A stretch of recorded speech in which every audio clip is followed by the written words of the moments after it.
오늘 이렇게 수요 예배 나오신 여러분들을 주님의 이름으로 환영하고 축복합니다. 우리가 계속 누가복음 말씀을 보면은 이제 예수님께서 거라사 지방에 가신 이후에 다시 갈릴리 지방으로 돌아오셨습니다.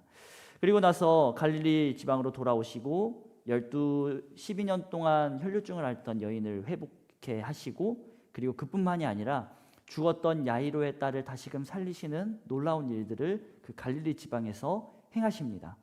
그리고 나서 이제 오늘 말씀으로 넘어와서 이제 9장부터 보면은 예수님께서 12제자를 불러 모으십니다. 그리고 나서 그들에게 귀신을 제어할 수 있는 능력과 병을 고치는 그런 능력과 권위를 제자들에게 주십니다.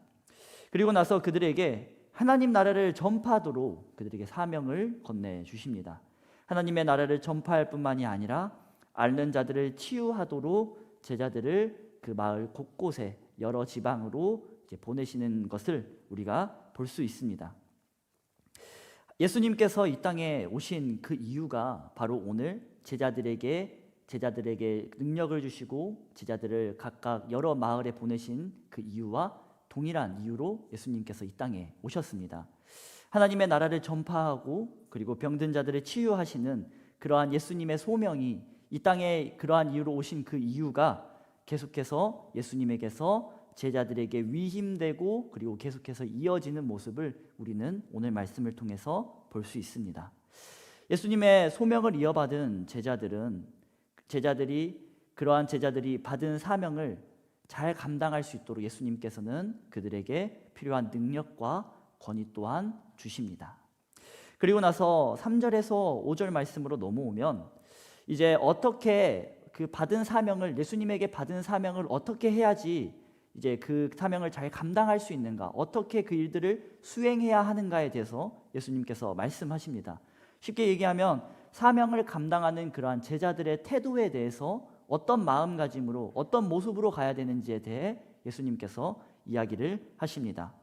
제자들이 알아야 할 것이 크게 두 가지가 있습니다. 먼저는 자신들에게 맡겨진 사명인지 제자들은 무엇보다 그게 먼저 그들이 알아야 될 것이고, 그리고 두 번째로는 맡겨진 사명을 그들이 어떻게 감당해야 하는지에 대해서 그들이 잘 알아야 합니다. 그래서 그들에게 맡겨진 사명이라 함은 하나님의 나라를 전파하고 병든 자들을 치유하는 그 일들을 예수님께서 제자들에게 맡기셨습니다. 그리고 맡겨진 사명을 어떻게 감당해야 하는가에 대해서는 3절에서 5절을 통해 예수님께서 말씀하십니다. 그 3절에서 5절 말씀을 보면 예수님이 그렇게 이야기를 하십니다. 여행을 위해서 아무것도 가지지 말라라고 이야기하십니다. 그러면서 지팡이나 배낭 혹은 양식이나 돈이나 두벌 옷, 쉽게 말하면 다른 여벌의 옷을 챙겨가지 말라, 가지고 가지 말아라 라고 그렇게 예수님께서 이야기하십니다. 제자들을 향한 예수님의 요구는 아무것도, 그 어떤 것도 가지지 말고 그 마을로 가라 이야기하십니다.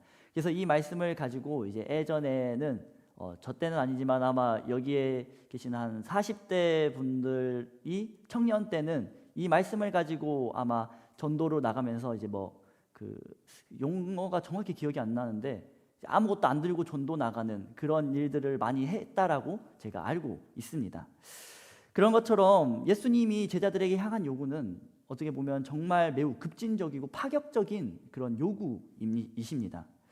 분명히 우리는 예수님께서 말씀하신 그것처럼 하나님께서 우리의 모든 필요를 채워주실 거라는 사실을 분명히 우리는 믿고 그곳으로 우리를 보내신 그곳으로 우리는 나아가야 할 줄 믿습니다. 그렇게 마태복음 7장 7절에서 11절 말씀에도 보면 우리가 익히 너무 잘 알고 있는 말씀이 기록되어 있습니다.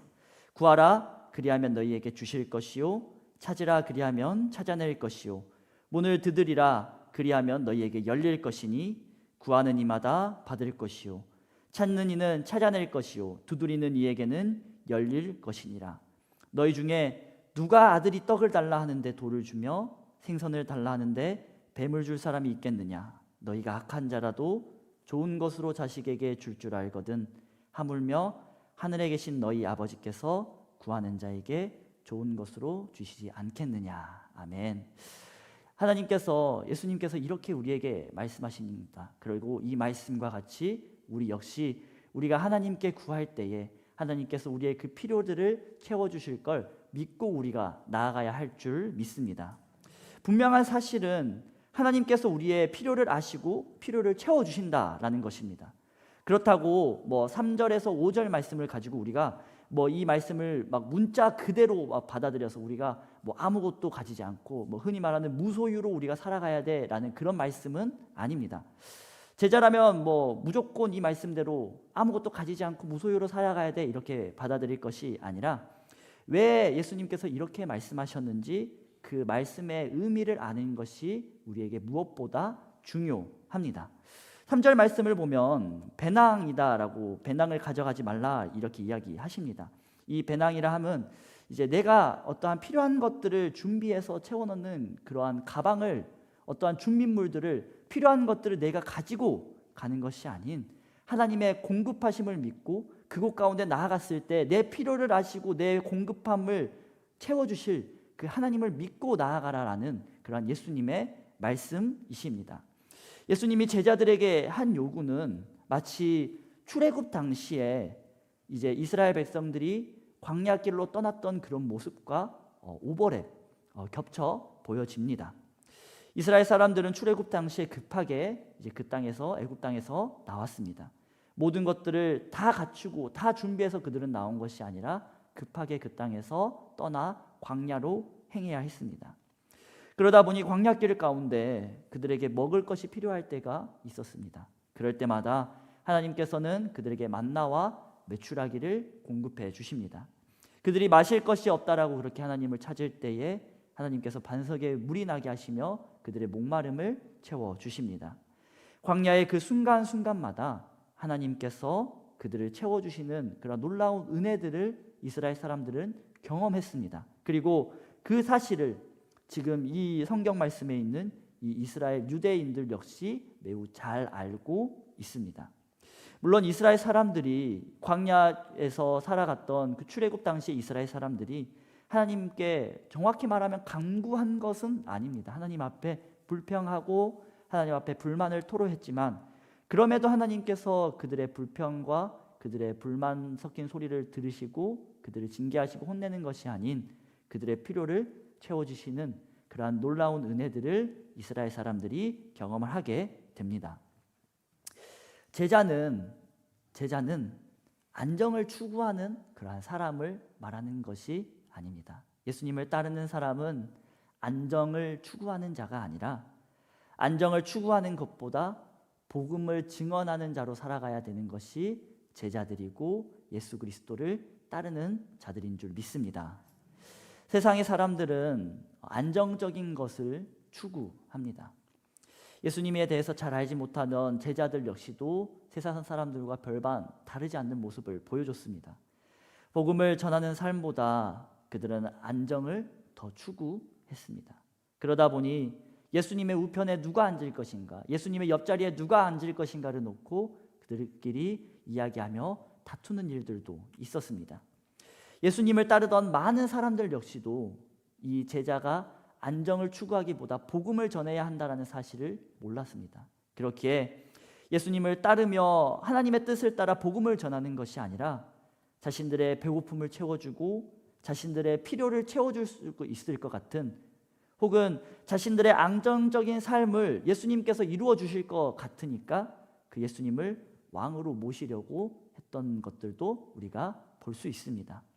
이후에 우리가 함께 볼 오병이어의 사건이 바로 그런 대표적인 사건입니다. 그들이 예수님을 따르는 그 이유가 예수님이 자신들의 배고픔을, 필요를 채워줄 것 같으니 예수님을 왕으로 모시고자 했던 그런 대표적인 사건이 바로 오병이어 사건입니다. 우리 역시도 예수님을 따르는 제자인 줄 믿습니다. 예수 그리스도의 제자가 바로 우리입니다. 세상 사람들은 안정을 추구할지 모르나 우리는 이미 예수 그리스도를 믿음으로 평안을 누리며 살아가는 줄 믿습니다. 세상 사람들이 추구하고 원하는 그 안정을 우리는 이미 예수 그리스도 안에서 누리고 있는 줄 믿습니다. 그렇게 우리는 더 이상 안정을 추구하는 자가 아니라 우리는 더 나아가서 복음을 전하는 자로 살아가야 할 줄 믿습니다. 그렇다면 우리가 복음을 증언하는데 그 복음을 듣는 사람들은 대체 무엇을 보고 복음을 들을까요? 우리가 하는 화려한 말솜씨, 아니면 논리정연한 말, 아니면 깔끔한 외모를 보고 그 사람들이 그런 복음을 들을까요? 제가 새벽 예배 때 첫인상에 대해서 이야기를 한 적이 있습니다. 첫인상을 결정짓는 가장 중요한 요소가 시각적인 요소라고 합니다. 눈에 보이는 것. 그러다 보니까 그 사람의 훤칠한 외모, 혹은 그 사람의 몸짓, 혹은 태도나 매너 같은 것, 혹은 옷차림이나 몸가짐을 보고 그 사람의 첫인상을 결정한다라고 합니다. 우리가 처음 만난 누군가에게 복음을 전한다면 분명 이런 것이 매우 중요할 것입니다. 우리가 후줄근하게 반팔 반바지 추리닝 입고 복음을 전하는 것보다 그래도 좀 깔끔하게 입고 단정하게 입고 그들에게 나아가서 예의 있게 복음을 전하는 것이 듣는 이들로 하여금 조금 더 호감을 가지고 그 이야기를 들을 수 있게 만드는 그런 요소일 것입니다. 그런데 이러한 외형적인 요소도 중요하지만 복음을 전하는 전파자에게 가장 중요한 것이 있습니다. 바로 복음을 전해 듣는 사람은 우리의 모습을, 우리의 삶의 모습을 보고 그 이야기를 듣는다라는 사실입니다.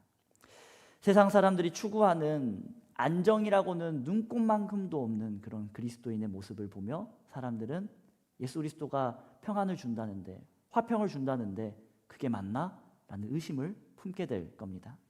자기 살기도 힘겨워하고 그 삶이 불안정해 보이고 웃음기도 없고 조급해 보이는 그런 사람의 모습을 보고 그런 사람이 가서 예수님 믿으면 부자 돼요, 삶이 행복해져요 라고 그렇게 전한다고 한들 그 사람의 모습에서 이미 그것이 거짓이다라고 그렇게 받아들여질 것입니다. 하나님은 우리의 필요를, 앞에서 얘기한 것처럼 우리의 필요를 하나님께서 채워주십니다. 하나님이 우리에게 평안을 더하여 주시는 줄 믿습니다. 말하면 그렇게 우리가 만약 살아가지 못하고 그렇게 우리가 삶을 살아가지 못하면서 다른 사람에게 그렇게 이야기한다고 한들 그 사람들에게 들리는 말은 그냥 빈 껍데기와 같은 말로 들려질 것입니다. 그렇게 어떻게 보면 참 어려운 게 가족 전도인 것 같습니다. 그 사람의 모습이 여실히 드러나는 게 어떻게 보면 가족이라는 그 공동체 아니기 때문에, 그렇기 때문에 가족 전도가 가장 어려운 것 같습니다. 우리가 반드시 기억해야 할 것은, 그리고 누가복음을 통해서 우리에게 계속해서 말하고자 하는 그 이야기, 우리가 믿음을 그냥 아는 것에서 끝나는 것이 아니라, 서성만 목사님께서도 이야기하신 것처럼 믿음을 아는 것에서, 지적인 것에서 끝나는 것이 아니라 우리가 삶을 온전히 살아갈 때, 우리가 그 말씀대로 우리의 삶을 살아갈 때 우리의 그 모습을 보고 믿지 않는 자들이 예수 그리스도를 보게 되고 듣게 되고 믿게 되는 줄 믿습니다. 말씀대로 살아갈 수 있는, 그 말씀이 삶에서 우러나올 수 있는 우리 모두가 되길 주님의 이름으로 축복합니다. 계속해서 말씀을 보면 4절에 예수님께서 어느 집에 들어가서 그곳에서 환대를 받으면 거기서 머물다가 거기서 떠나라 이야기를 하십니다. 무슨 말씀이냐면 더 나은 환경을 찾아서 머물 곳을 옮기지 말고 한 곳에 머물러서 그곳에 끝까지 머물러 있다가 그곳을 떠나라 이야기를 하시는 겁니다. 일반적인 우리가 팔레스타인 그런 문화를 보면 팔레스타인 문화는 나그네를 환대하고 손님들을 환대하는 게 그들의 문화입니다. 그렇게 갈릴리 마을 사람들 역시도 예수님의 제자들이 그들에게 다가왔을 때 어느 정도 호의적으로 그들을 대했을 겁니다. 이미 예수님에 대한 소문도 어느 정도 그 지역에 퍼져 있었고, 그리고 예수님께서 제자들에게 능력과 권위를 주셨기 때문에 그들이 행한 그런 모습들을 보며 그들이 그 지역에 나아갔을 때 그 지역 사람들이 예수님의 제자들을 모시고자 하는 그런 마음들이 있는 사람들이 있었을 것입니다. 그렇기에 그들이 처음 머물렀던 곳이 아니라 더 좋은 곳에 사는 사람들이 예수님의 제자들을 초청하거나 자신의 집으로 모셔오려고 하는 그러한 일들이 있었을 것입니다. 그렇기에 자신들이 대접하겠다고 하는 그 사람들을 쫓아갈 것이 아니라 그들이 머물고 있던 그 집에 끝까지 머물고 있다가 그곳을 떠나라 예수님께서 이야기하십니다. 제자들은 기본적으로 섬김을 받고 환대를 받는 사람들이 아닙니다. 그들이 보냄받은 이유는 하나님의 나라를 선포하고 병든 자들을 치유하는 예수님의 소명을 함께 감당하기 위해서 제자들이 보냄을 받았습니다. 그렇게 말씀에도 보면 마태복음 20장 28절 말씀에도 보면 인자가 온 것은 섬김을 받으려 함이 아니라 도리어 섬기려 하고 자기 목숨을 많은 사람의 대속물로 주려 함이니라. 예수님께서 그렇게 이 땅에 오신 것처럼 제자들 역시 예수님과 같이 섬김을 받고 환대를 받는 것이 아니라 도리어 다른 사람들을 섬기기 위해서 약한 자들과 병든 자들과 억눌린 자들을 치유하고 해방하기 위해서 예수님으로부터 보냄을 받은 자들입니다. 그러나 오늘 말씀을 또 보면 5절 말씀에 꼭 그들을 환영하는 무리만 있었던 것은 아닙니다. 거라사 지방의 사람들과 같이 혹은 바리새인이나 서기관들과 같이 그들을 영접하지 않고 배척하던 그런 사람들도 있었습니다. 그래서 5절 말씀을 보면 예수님께서 그런 이야기를 하십니다. 발의 먼지를 털어버리라, 이런 이야기를 하십니다. 이 말씀은 뭐냐면 그들을 환대하지 않고 그들을 반겨주지 않는 사람들이 재수 없으니까 그냥 발의 먼지 털어버리고 그것을 떠나라, 막 이런 말씀이 아니라 당시에 유대인들은 이제 유대 지역을 말고 이방 지역 혹은 사마리아 지역을 어쩔 수 없이 피치 못하게 그 땅을 가야 되는 일이 있었을 때 그 땅을 밟고 나서 다시 유대인 지역으로 돌아올 때 자신들의 신발에 있는 먼지를 털고 유대 지역으로 들어갔다라고 합니다. 그 이유가 뭐냐면 오염된 혹은 부정한 땅의 것들을 거룩한 유대 지역에 옮기지 않기 위해서 이런 일들을 행했다라고 합니다. 그런 풍습과 그들의 문화와 같이 예수님께서도 그 제자들에게 믿지 않는 자들의 그 집에서 그들이 환대하지 않을 때, 환영하지 않을 때 자신들의 발에 있는 먼지를 털어버리라 라고 이렇게 이야기를 하신 겁니다. 예수님으로부터 사명을 받은 제자들은 여러 마을을 돌아다닙니다. 그리고 곳곳에서 복음을 전하고 병을 치유하는 일들을 행합니다. 그리고 그 일을 위하여 예수님께서 제자들을 보내신 것처럼 오늘날 우리로 먼저 예수 그리스도를 믿게 하시고 그리고 오늘날 곳곳에 예수 그리스도의 사명을 같이 감당할, 함께 감당할 교회를 이 땅에 예수님께서 세우신 줄 믿습니다. 그렇기에 우리는 우리가 있는 그곳에서 복음을 전하는 일들을 감당해야 하고 그리고 마음에 상한 자들을 치유하며 그들의 필요를 그들을 위로해 줄 수 있는 그런 그리스도인이 되어야 할 줄 믿습니다. 그런데 7절에서 9절 말씀을 보면 제자들이 행한 일을 듣고 매우 당황했던 사람이 있습니다. 바로 분봉왕 헤롯입니다. 헤롯은 갈릴리 지역을 다스리던 분봉왕이었습니다. 그렇기에 그곳에서 일어나고 있던 그런 모든 소식들을 자신들의 신하를 통해서 전해 들을 수 있었습니다. 예수님과 예수님의 제자들이 그 땅에서 복음을 전하고 병든 자들을 치유한다라는 소식을 듣게 되었고 그리고 갈릴리 사람들의 눈에는 마치 예수님과 그 제자들의 모습이 세례 요한의 모습과 겹쳐 보였을 것입니다. 그렇게 8절에서 7절 하반절부터 8절 말씀을 보면은 그 갈릴리 사람들이 예수님과 그 제자들을 향해서 그렇게 이야기합니다. 요한이 죽은 자 가운데서 살아났다고도 하며 어떤 사람은 엘리야가 나타났다고도 하며 어떤 사람은 옛 선지자 한 사람이 다시 살아났다고도 함이라 이렇게 이야기를 합니다. 근데 이 말씀에서 좀 저만 재밌을 수도 있는데 좀 특이한 게 하나가 있습니다. 오늘 방금 제가 읽어드린 그 말씀에서 특이한 부분이 하나가 있습니다. 바로 뭐냐면 세례 요한도 옛 선지자도 다시 살아났다라고 그렇게 기록하고 있는데 엘리야만 다시 살아났다가 아니라 나타났다 이렇게 기록을 합니다. 왜냐하면 우리가 잘 아는 것처럼 엘리야는 죽음을 경험한 게 아니라 죽음을 경험하지 않고 하늘로 올라갔기 때문에 이러한 그 문화들을 이 유대인들이 잘 알고 있었기 때문에 이렇게 나타났다라고 그렇게 표현을 하는 것입니다. 세례 요한을 죽인 사람이 헤롯입니다. 세례 요한이 죽인 사람이 헤롯입니다. 그것도 자신에 대하여 비난했다라는 그러한 이유로 무고한 잘못을 덮어씌워서 그 세례 요한을 죽였던 게 헤롯이었습니다. 그렇게 헤롯이 생각하기에 세례 요한을 분명 자신이 죽였는데 어떻게 이런 일들이 일어날 수 있지? 라고 헤롯은 궁금해하기도 했고 걱정하기도 했고 호기심이 생겼을 것입니다. 그렇게 9절 가장 마지막 하반절 말씀을 보면 그를 보고자 하였더라라고 그렇게 헤롯이 이야기를 합니다. 오늘 말씀은 어떻게 보면 하나의 선교 이야기입니다. 사실 성경에는 선교라는 그런 단어가 정확히 등장하지는 않습니다. 전도라는 말로 다 통일해서 사용을 하는데 이게 편의상 우리가 국내에서 하는 복음을 전하는 행동을 전도라고 이야기를 하고 해외에 나가서 복음을 전하는 행동을 선교라고 이야기를 합니다. 근데 사실 동일한 말입니다. 예수님께서 제자들을 여러 마을로 보내시며 능력과 권위를 주시고 그리고 귀신을 쫓아내고 병을 치료할 수 있도록 그들에게 능력을 더해 주십니다. 그리고 또 하나 그들에게 어떤 것도 아무것도 가지지 말라라고 이야기하십니다. 당시에 그렇게 예수님께서 아무것도 가지지 말라 이야기하신 그 이유가 있습니다. 당시에 보면 마을을 돌아다니면서 복음 아닌 복음을 전하던 자들이 있었습니다. 예수님과 예수님의 제자들이 아니라 마을을 돌아다니며 복음 아닌 복음을 전했던 자들이 있었는데 정확히 복음은 아니고 그들이 마을을 순회하면서 여러 마을을 돌아다니면서 철학을 가르치고 철학에 대해서 전파하던 사람들이 그 당시에 있었습니다.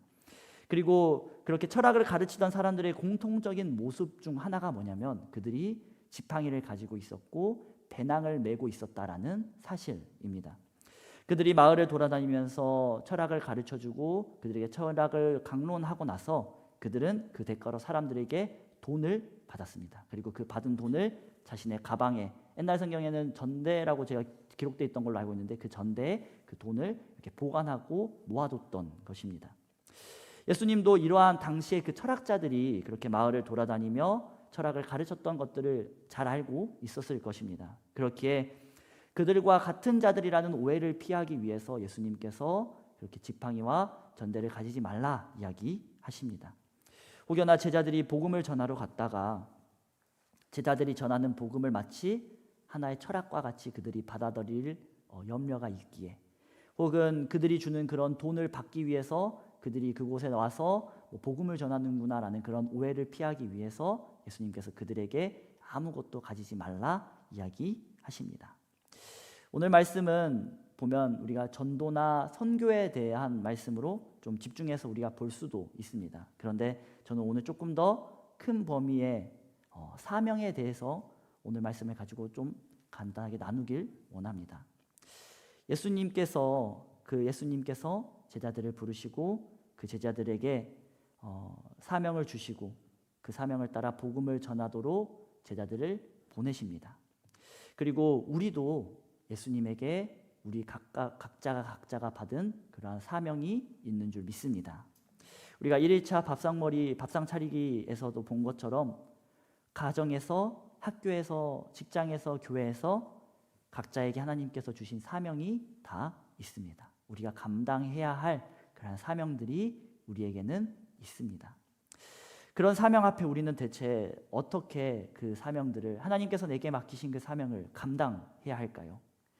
앞서서 제가 제자들이 알아야 할 두 가지 말씀을 드렸습니다. 첫 번째는 제자들이 자신들이 보냄받은 이유에 대해서 정확히 알아야 되고 그리고 보냄받은 자신들이 어떻게 해야 되는지에 대해서 그들이 알아야 된다라고 제가 말씀을 드렸습니다.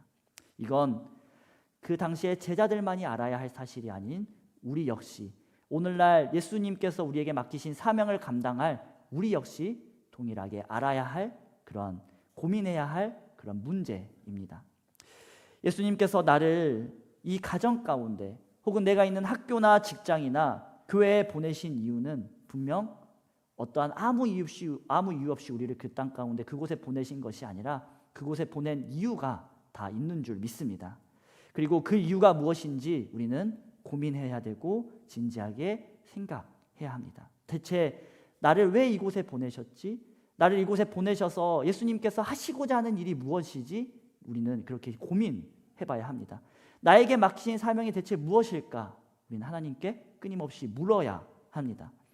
예수님은 제자들을 향해서 4절 말씀에 어느 집에 들어가든지 거기서 머물다가 거기서 떠나라 이야기하십니다. 환대 받으러 그들이 간 것이 아니라 그들이 섬기기 위해 그 지역으로 갔다라는 것을 예수님께서 말씀하시는 겁니다. 우리 역시도 섬김을 받기 위해서, 섬김을 받기만 하기 위해서 그곳으로 예수님께서 우리를 보내신 것이 아닙니다. 그곳에 가정에, 교회에, 학교에, 직장에 우리를 보내신 이유는 그곳 가운데 나를 통하여 드러내고자 하시는 어떠한 예수님의 섬김이 있기 때문에, 믿지 않는 자들에게 보여줘야 될 어떠한 섬김이 있기 때문에 예수님께서 우리를 그곳에 보내신 줄 믿습니다. 내가 할 수 있는 일, 대체 내게 맡기신 사명, 내게 맡기신 그 섬김이 무엇인지 우리는 고민하고 생각하고 그 일을 감당하는 그 곳까지 우리는 나아가야 할 줄 믿습니다. 두 번째, 보냄받은 내가 어떻게 사명을 감당해야 하는가? 이건 내 힘으로 감당하는 것이 아닙니다. 예수님께서는 제자들에게 아무것도 가지지 말고 그곳으로 가라 이야기하십니다. 제자들의 어떠한 능력이나 제자들의 재정 상태나 제자들의 어떠한 말주변에 의해서 그들이 먹고 그렇게 사는 것이 아닌 하나님께서 필요하는 그 순간순간마다 그들을 채워주시는 겁니다. 사명을 감당하며 나아간 그들의 필요를 하나님께서 채워주시는 겁니다. 제가 정말 싫어하는 그런 말이 하나가 있는데 특별히 섬겨주는 거다라는 이런 말을 정말 제가 싫어합니다. 왜냐하면 특별히 섬겨준다는 건 내 어떤 재능이 있거나 내 능력을 가지고 내가 교회를 위해서 기꺼이 특별하게 이번 한 번만 이렇게 해드릴게요 라는 그런 의도가, 그런 마음이 그 사람 가운데 있기 때문에 그렇게 특별히 내가 섬겨줄게요 라는 이런 말이 가능하다라고 저는 생각을 합니다. 그렇게 저는 이 말을 정말 싫어합니다. 아무것도 가지지 말라. 그 말은 하나님께서 사명을 감당하는 자에게 채워주신다는 것입니다. 그렇기에 우리는 두 가지를 정말 유념해야 합니다. 첫 번째는 내가 한다는 생각을 우리는 조심해야 합니다. 또 하나는 반대로 나는 못하겠습니다 라는 생각을 우리는 조심해야 합니다. 내가 할 수 있는 이유도 하나님께서 내게 능력을 주시기 때문에 우리가 감당할 수 있는 것이고, 나는 못하지만 그럼에도 내가 할 수 있는 이유는 내게 능력은 없지만 내가 그 일을 순종하며 나아갈 때 하나님께서 내게 필요한 능력과 지혜와 필요한 모든 것들을 채워주실 것이기 때문에 나를 봤을 때는 못하지만 하나님을 봤을 때 우리는 가능한 줄 믿습니다. 우리가 사명을 감당할 때 동일합니다. 우리는 그런 착각을 하기 쉽습니다. 내 능력으로, 내 재능으로 섬긴다. 그러나 제가 찬양팀을 하면서 항상 찬양팀과 기도하는 그 내용이 하나가 있습니다. 뭐냐면, 하나님, 나는 연약합니다. 우리에게 능력을 더하여 주시옵소서. 내 손과 발과 내 목소리를 주님 주장하여 주시옵소서. 주께서 맡기신 사명을 순종함으로 감당하는 이들에게 능히 할 수 있는 능력을 더하여 주시옵소서. 저는 교사 일을 감당할 때도, 예배팀의 일을 감당할 때도 그렇게 늘 기도합니다. 우리가 오늘 말씀을 통해서 반드시 잊지 말아야 할 두 가지를 우리가 꼭 기억하길 원합니다. 하나는 하나님께서 내가 있는 그곳 가운데 나를 통하여 하시고자 하는 일이 있다라는 사실입니다. 또한 또 하나는 그곳에서 맡기신 일을 할 때 내가 아닌 하나님께서 하신다라는 그 사실을 우리가 담대히 믿고 나가길 원합니다. 그렇기에 내가 하는 것도 아니요, 그리고 내가 연약해서 못하는 것도 아닌 순종하며 나아갈 때 하나님께서 그 모든 일들을 이루어 가실 줄 믿습니다. 이러한 믿음을 가지고 그렇게 맡기신 그 일들 앞에 맡기신 사명을 능히 감당할 수 있는 우리 모두가 되길 주님의 이름으로 축복합니다. 기도하겠습니다.